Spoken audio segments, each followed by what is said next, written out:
Je crois que ce que vous avez posé comme question, je commencerai par remercier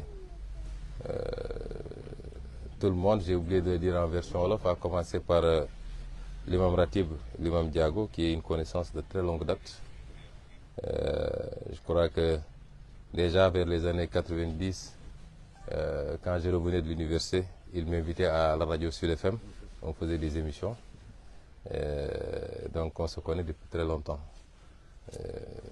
Son sermon, comme je l'ai dit lui-même, il dit que je dis l'imam Diago est tout resté égal à lui-même. C'est un sermon très évocateur par rapport au contexte. Le mois de Ramadan, comme il l'a dit, c'est un mois qui a été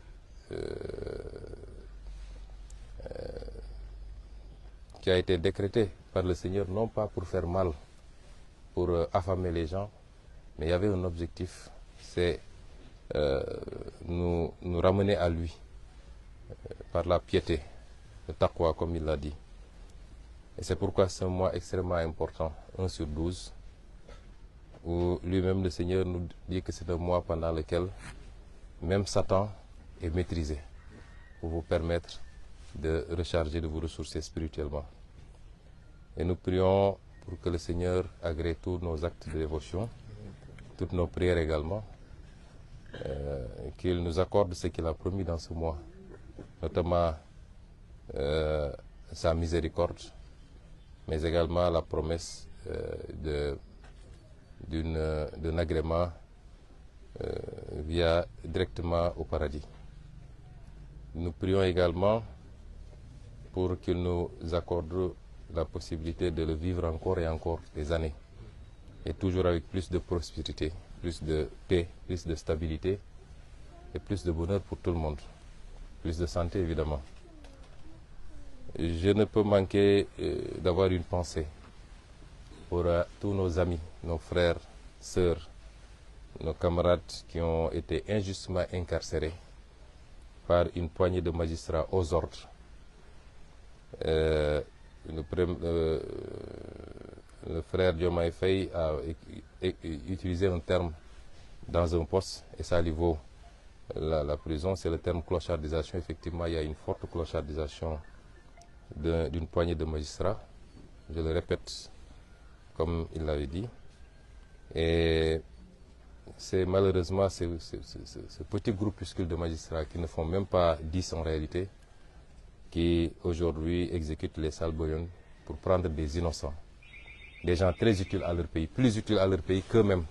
Parce que si vous prenez un inspecteur principal des impôts, avec son parcours, mais ce qu'il peut rapporter dans les caisses de l'État, pour des, excusez-moi du terme, mais des enfantillages, vous le mettez en prison, vous êtes en train de nuire plus au Sénégal qu'à ce monsieur.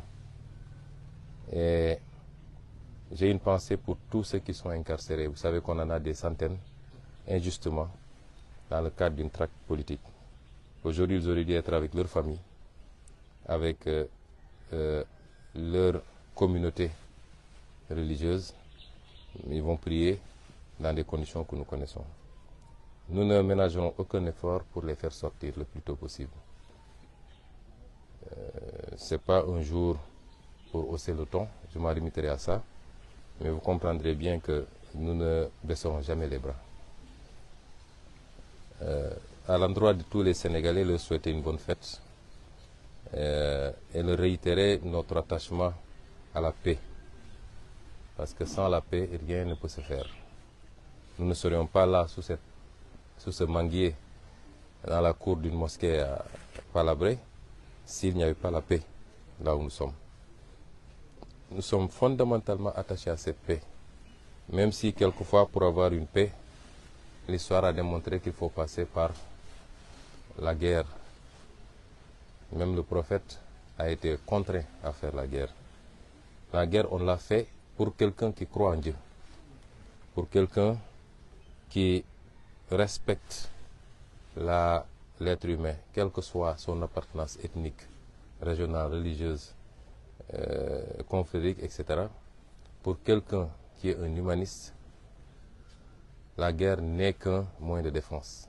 On ne la décrète jamais de manière offensive. Et c'est ce que nous apprennent tous les grands hommes. Si les prophètes ont été obligés quelquefois de faire la guerre, c'est parce qu'on les y a obligés, on les a contraints à la faire.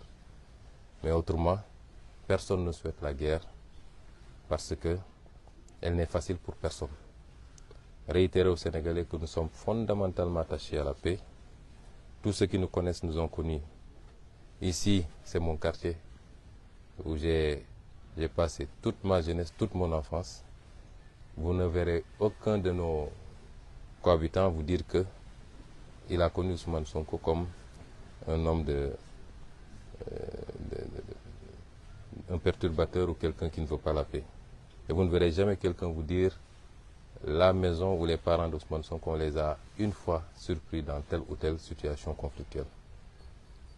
Nous n'avons pas connu ça et nous ne le souhaitons pas. Nous sommes donc fondamentalement attachés à cette paix. Nous la souhaitons, nous y travaillons tous les jours, mais pour faire la paix, il faut être deux. Et si on continue à nous contraindre à nous défendre, nous serons obligés de nous défendre. Nonobstant malheureusement une situation que tout le monde constate et déplore, c'est sur toutes les lèvres. Nous avions tendance à dire que nous avons des mécanismes de régulation au Sénégal. Apparemment, ces mécanismes sont en train de faiblir dangereusement. Puisque nous sommes à un jour de fête religieuse et que il est important de se référer aux enseignements religieux en conséquence. Pour ceux que je maîtrise de plus, notamment à la religion musulmane, la manière dont on gère ces situations-là a été clairement arbitrée par des versets coraniques.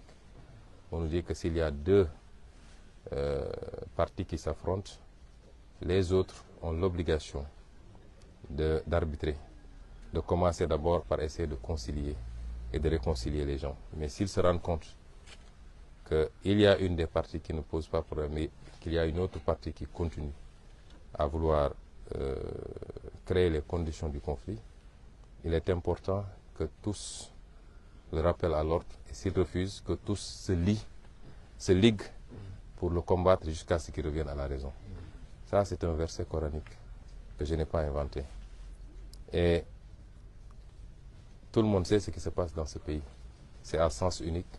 Celui qui instrumentalise la justice, qui fait des arrestations arbitraires, qui essaie de liquider des candidats parce qu'il en a peur simplement, qui lâche ses forces de l'ordre sur les gens. Et c'est l'occasion pour moi de revenir sur ce qui se passe souvent en Casamance. Vous avez vu depuis 2 jours ce qui se passe à Ngor. Et pour le moment, on ne déplore aucune perte en vie humaine. Il aurait suffi qu'on dise que c'est à Bignona pour qu'on autorise les gens à tirer à balles réelles. Je l'ai toujours déploré et je l'assume. Ce traitement totalement injuste et injustifié quand il s'agit de la Casamance doit cesser. Nous sommes tous des Sénégalais, nous devons être traités même pied d'égalité. Donc nous demeurons attachés à cette paix, nous y travaillons, mais ce n'est pas pour autant que nous allons nous laisser marcher dessus. Et c'est pourquoi nous avons toujours invoqué notre droit constitutionnel à la résistance. Celui qui résiste, il se défend, il n'attaque pas. Terminer par Ziguinchor et dire simplement que je remercie encore une fois les populations de Ziguinchor qui nous ont investi de leur confiance depuis un peu plus d'1 an maintenant et qui nous accompagnent. Je crois que je suis le maire le plus chanceux du Sénégal. C'est parce que d'abord la population ziguinchoroise fait bloc derrière nous, indépendamment des petites gesticulations politiciennes. Vous savez, aujourd'hui nous sommes dans une ère de communication, il est très facile d'instrumentaliser 10, 15, 20 personnes et de dire à la presse nationale. Et c'est ça l'importance, Ziguinchor est devenu un intérêt national, même s'il y a un moustique qui pique une crise, c'est à la une de toute la presse nationale. C'est très facile de mobiliser quelques personnes pour leur dire allez faire brassard rouge, allez crier, allez, etc. Et pour dire après, oui, même dans sa mairie, il a des problèmes. Et je crois que nous sommes 300 000 Ziguinchorois. Et l'écrasante majorité, pour ne pas dire la totalité des Ziguinchorois, nous manifestent leur satisfaction par rapport à ce qu'on a commencé à faire depuis 1 an. nous les remercions de leur tolérance également parce que du fait de mes occupations au niveau national et même international, je ne peux pas être aussi présent que je le voudrais. Mais les Ziguinchorois l'ont compris et m'accompagnent par rapport à ça. Ils savent qu'on est à 10 mois, 9 mois d'une élection présidentielle cruciale. Et je crois pouvoir dire modestement que si je ne suis pas le mieux placé, je suis parmi les 2 les mieux placés aujourd'hui pour espérer être président de la République dans 9 mois. Et ils savent que c'est une demande nationale. Ziguinchor a besoin de moi, Saint-Louis a besoin de moi, Matam a besoin de moi, Mbacké a besoin de moi, Kaolack a besoin de moi. Je suis obligé souvent de répondre à tous ces Sénégalais. Les Ziguinchorois l'ont compris, ils m'accompagnent, je les remercie. C'est dû également à la qualité de l'équipe municipale, à commencer par mes conseillers, le bureau, l'équipe technique administrative du moins. Ils sont en train de faire un excellent travail. Je peux rassurer tout le monde que tous les jours également, je suis de très près ce qui se passe. Je suis tous les jours en contact avec les gens individuellement ou dans des réunions groupées par Zoom et nous prenons les décisions qu'il faut pour la ville. Et je terminerai par annoncer à ces Ziguinchorois d'ailleurs que dans quelques jours, le mercredi, Inch'Allah, nous allons lancer les 12 grands chantiers de la mairie. Et c'est des chantiers infrastructurels, mais également des chantiers allant dans le sens du financement. Mais nous avons opté pour des infrastructures structurantes. Faire des choses qui soient utiles pour tout le monde, qui soient utiles pour les populations, pour les professionnels, mais également pour la mairie. Et c'est pourquoi, parmi lesquels je vous citer quelques-uns de ces grands chantiers, aujourd'hui nous avons un problème d'infrastructure sportive.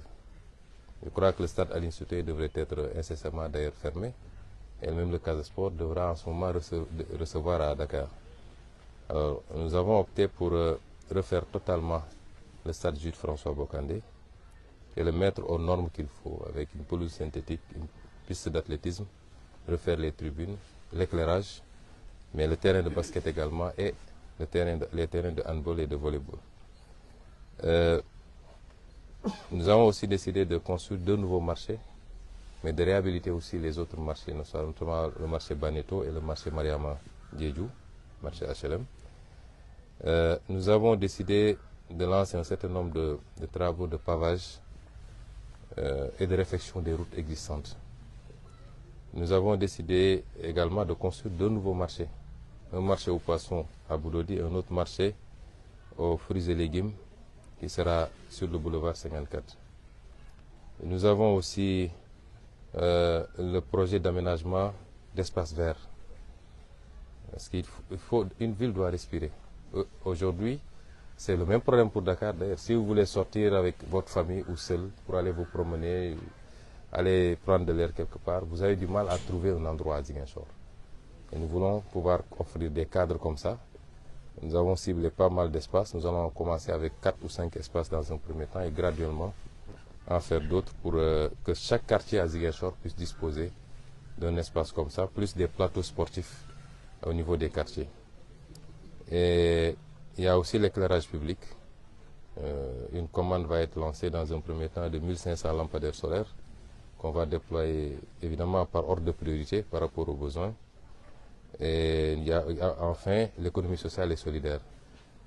Puisque nous avons atteint l'enveloppe minimale qu'on s'était fixée, c'est-à-dire les 100 millions pour commencer à tourner avec des fonds revolving, financer la petite économie, mais aider les gens à avoir au moins un petit capital et démarrer une activité avec comme cible principale évidemment les femmes, pour ce que nous savons tous, mais également cette jeunesse que nous voulons de plus en plus appeler à se prendre en main par l'auto-emploi. Il suffit juste de la pousser et de l'aider un peu. Donc c'est entre autres quelques-uns des grands chantiers que nous allons lancer et nous espérons pouvoir les réaliser le plus rapidement possible, en tout cas dans des délais très courts pour le bénéfice des Ziguinchorois. Donc nous souhaitons à tous une très bonne fête et nous prions pour que le Seigneur nous accorde encore la possibilité de la fêter des décennies encore. Inch'Allah. Merci beaucoup.